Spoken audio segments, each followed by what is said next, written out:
അസ്സലാമു അലൈക്കും വറഹ്മത്തുള്ള. അബ്ബാസി ഭരണകൂടത്തിൻ്റെ പതന കാരണങ്ങളെക്കുറിച്ചായിരുന്നു നമ്മൾ പറഞ്ഞുകൊണ്ടിരുന്നത്. അതിൽ പ്രധാനപ്പെട്ട 3 കാരണങ്ങൾ നമ്മൾ ചർച്ച ചെയ്തു കഴിഞ്ഞു. ഇനി അടുത്ത ഒരു കാരണമായിട്ട് നമുക്ക് എണ്ണി പറയാവുന്നത് തദഖുലുൻ നിസാഇ ഫിൽ ഖിലാഫത്തി എന്നുള്ളതാണ്. അതായത് ഭരണകാര്യങ്ങളിൽ സ്ത്രീകൾ മുന്നിട്ട് വരിക, സ്ത്രീകൾക്ക് കൂടുതൽ റോൾ ഉണ്ടാകുന്ന ഒരു അവസ്ഥ. ഓക്കെ, അപ്പോൾ അബ്ബാസി ഭരണകൂടത്തിൽ എണ്ണപ്പെട്ട ചില സ്ത്രീകളൊക്കെ ഭരണകാര്യങ്ങളിലേക്ക്, ഭരണനിർവഹണങ്ങളിലേക്ക് കടന്നു വന്നതായിട്ട് നമുക്ക് കാണാവുന്നതാണ്. അതിൽ പ്രധാനികളായിട്ടുള്ള 3 പേരെ നമുക്ക് പരാമർശിക്കാം. ഒന്നാമതായി മഹ്ദി എന്നുള്ള ഭരണാധികാരിയുടെ ഭാര്യയും മഹ്ദിക്ക് ശേഷം ഭരണമേറ്റെടുത്തിട്ടുള്ള മൂസൽ ഹാദി, ഹാറൂനുർ റഷീദ് എന്നിവരുടെ മാതാവുമായിട്ടുള്ള ഖൈസറാൻ എന്നുള്ളവരെ. ഓക്കെ, എന്നുള്ളതുപോലെ പിന്നീട് ഭരണാധികാരിയായ മുതവക്കിലിൻ്റെ ഭാര്യയും മുഅ്തസിൻ്റെ ഉമ്മയുമായിട്ടുള്ള ഖബീഹത്ത് എന്നുള്ളവരും, എന്നുള്ളതുപോലെ മുഅ്തലിദ് എന്നുള്ള ഭരണാധികാരിയുടെ ഭാര്യയായിട്ടുള്ള ഷഅബ് എന്നിവരും. ഓക്കെ, ഷഅബ് എന്നിവരും മുഖ്തദിർ എന്നുള്ളവരുടെ ഉമ്മ കൂടിയാണ്. ഏതായാലും ഇവർ മൂവരും അവരുടെ കാലഘട്ടത്തിൽ കൂടുതൽ സ്വാധീനമുള്ള ഭരണകാര്യങ്ങളിൽ ഹാൻഡുള്ള ആളുകളായിരുന്നുവെന്നർത്ഥം. ഏതായാലും ഇങ്ങനെ സ്ത്രീകൾക്ക് കൂടി ഒരു പവർ ഉണ്ടാകുമ്പോൾ അവിടെ പ്രശ്നങ്ങൾ കൂടുതൽ വഷളാകാനുള്ള സാധ്യതയുണ്ട്. എന്താണ് എന്ന് വെച്ചാൽ, മുൻകഴിഞ്ഞ ഭരണാധികാരികൾ തങ്ങൾക്ക് ശേഷം ഖിലാഫത്ത് ഏറ്റെടുക്കേണ്ടവരെ ചിലപ്പോൾ വസിയ്യത്തായിട്ട് ഏൽപ്പിച്ചിട്ടുണ്ടാകും. ഓക്കെ, പക്ഷേ ഈ സ്ത്രീകൾ എന്ത് ചെയ്യും? തങ്ങളുടെ മക്കൾക്കു തന്നെ ആ ഭരണാധികാരം ലഭിക്കാൻ വേണ്ടിയിട്ട് അവരുടെ വസിയ്യത്ത് ഒഴിവാക്കുകയോ വസിയ്യത്തിനനുസരിച്ച് പ്രവർത്തിക്കാതിരിക്കുകയോ ചെയ്യും. അങ്ങനെ ഇത് അബ്ബാസി ഭരണകൂടത്തിൽ തന്നെ അവരുടെ കുടുംബാംഗങ്ങളിൽ തന്നെ കൂടുതൽ പ്രശ്നങ്ങളിലേക്ക് വഴിവെച്ചിട്ടുണ്ട് എന്ന് ചരിത്രത്തിൽ നമുക്ക് കാണാവുന്നതാണ്.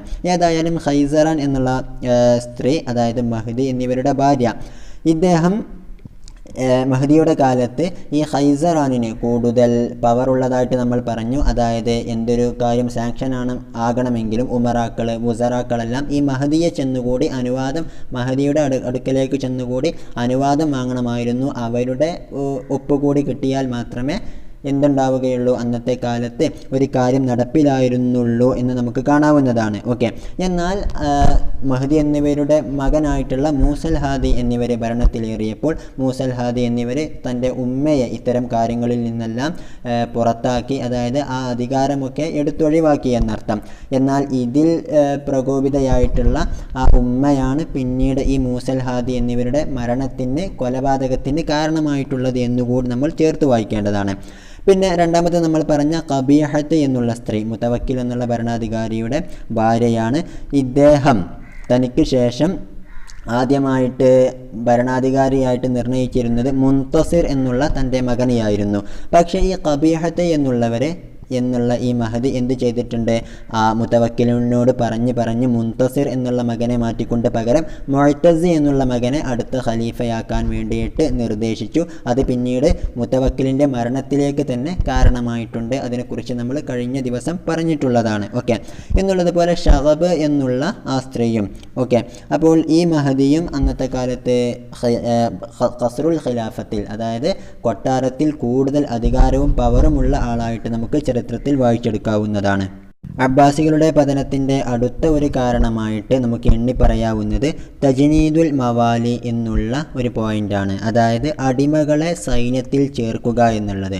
നമുക്കറിയാം, മുഅ്തസിം ബില്ലയുടെ കാലഘട്ടം വരെ എന്ന് പറഞ്ഞാൽ ഹാറൂനുർ റഷീദ് വരെയുള്ള ഭരണാധികാരികൾ അവരുടെ സൈന്യത്തിൽ കൂടുതലായിട്ടും ചേർത്തിരുന്നത് അറബികളായിട്ടുള്ള പടയാളികളെയായിരുന്നു. ഓക്കെ, എന്നാൽ മുഅ്തസിം ബില്ല, അദ്ദേഹത്തിൻ്റെ മാതാവ് ഒരു തുർക്കിയത്തായിട്ടുള്ള ഒരു അടിമസ്ത്രീ ആയതിനാൽ തന്നെ അദ്ദേഹത്തിന് തുർക്കികളോട് വല്ലാത്ത ഇഷ്ടമായിരുന്നതിനാൽ അദ്ദേഹം തുർക്കികളെ കൂടുതലായിട്ട് തൻ്റെ സൈന്യത്തിൽ ചേർക്കാൻ തുടങ്ങിയെന്ന് മാത്രമല്ല, തൻ്റെ സൈന്യത്തിലുള്ള അറബികളെയെല്ലാം അദ്ദേഹം പിരിച്ചുവിടുകയും ചെയ്തു. ഓക്കെ, ദീവാനിൽ നിന്നും, അന്നത്തെ കാര്യങ്ങൾ എഴുതി വെക്കുന്ന ആ ഒരു ദീവാനിൽ നിന്നും അദ്ദേഹം അറബി സൈനികരെയെല്ലാം പേരുവെട്ടുകയും തൽസ്ഥാനത്തെല്ലാം തുർക്കിസ്ഥാനിൽ നിന്നും ബാക്കിയുള്ള രാജ്യങ്ങളിൽ നിന്നുമെല്ലാം ഇറക്കിയിട്ടുള്ള അടിമകളെ പടയാളികളാക്കിയിട്ട് എഴുതി ചേർക്കുകയും ചെയ്തു എന്ന് നമുക്ക് കാണാം. ഏതായാലും അദ്ദേഹത്തിൻ്റെ പതിവെന്തായിരുന്നു എന്ന് വെച്ചാൽ പല ഭാഗങ്ങളിൽ നിന്നും തുർക്കികളായിട്ടുള്ള അടിമകളെ കൊണ്ടുവരിക, എന്നിട്ട് അവരെയെല്ലാം അദ്ദേഹത്തിൻ്റെ ഉമ്മയായിട്ടുള്ള മാതാവ് തുർക്കിയത്തായിരുന്നു നമ്മൾ പറഞ്ഞു, അവരെ പോറ്റി വളർത്തും. അങ്ങനെ അവരെ യുദ്ധകാര്യങ്ങളിലും ബാക്കിയുള്ള അമ്പയത്തിലുമെല്ലാം പരിശീലിപ്പിച്ചതിന് ശേഷം അവരെല്ലാം സൈന്യത്തിലേക്ക് എടുക്കുന്ന ഒരു പതിവായിരുന്നു അദ്ദേഹത്തിനുണ്ടായിരുന്നത്.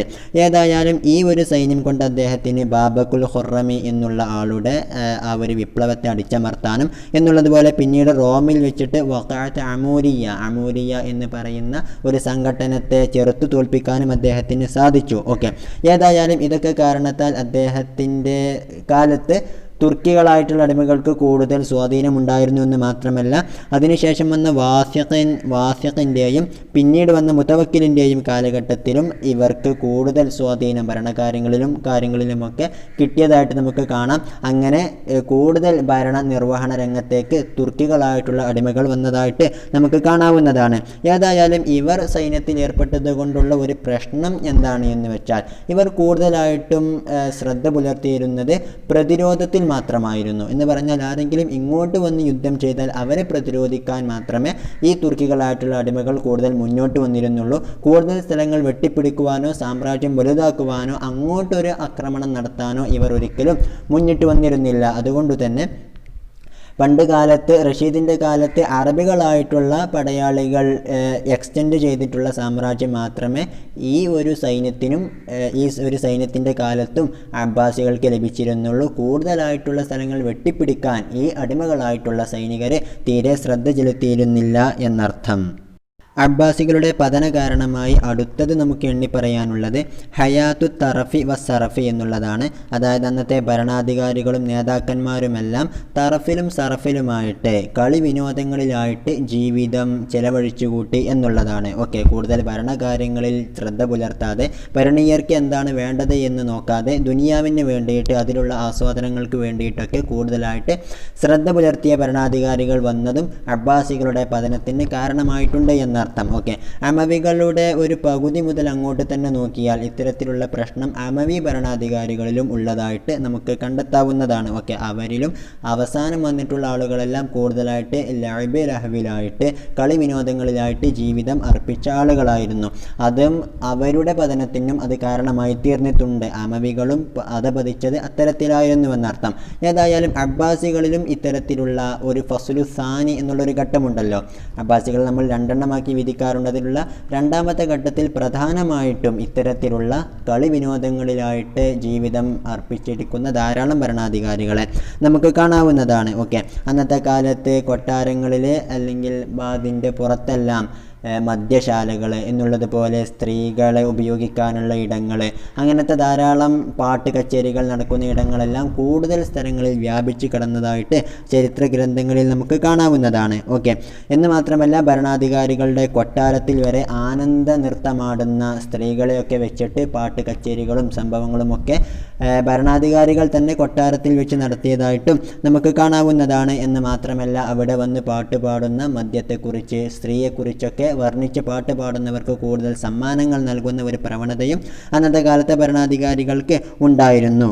ഓക്കെ, ഇതുകൊണ്ട് തന്നെ അന്നുകാലം വരെ ഇസ്ലാം നന്നായിട്ട് നിരുത്സാഹപ്പെടുത്തിയിരുന്ന കള്ളുകുടിയെല്ലാം സർവ്വസാധാരണയായി മാറി എന്ന് മാത്രമല്ല, കള്ളിനെക്കുറിച്ച് വർണ്ണിച്ച് പാട്ട് പാടുന്നത്, പെണ്ണിൻ്റെ അംഗലാവണ്യങ്ങൾ വിശദീകരിച്ചുകൊണ്ട് പാട്ട് രചിക്കുന്നതെല്ലാം അന്ന് കാലത്ത് സ്തുത്യർഹമായിട്ടുള്ള കാര്യങ്ങളായിട്ട് ഗണിക്കപ്പെടുകയും ചെയ്തു. പ്രസിദ്ധനായ ചരിത്രകാരൻ തൊബിരി എന്നിവർ മുതവക്കിൽ നിന്നുള്ള ഭരണാധികാരിയുടെ മരണത്തെക്കുറിച്ച് പറയുന്നുണ്ട്. ഓക്കെ, മുതവക്കിൽ എന്നിവർ മരണപ്പെട്ടത് സുമ്മ കഴിച്ചിട്ടാണ് എന്ന്, വിഷം കഴിച്ചിട്ടാണ് എന്ന് ചരിത്ര ഗ്രന്ഥങ്ങളിൽ നമുക്ക് കാണാവുന്നതാണ്.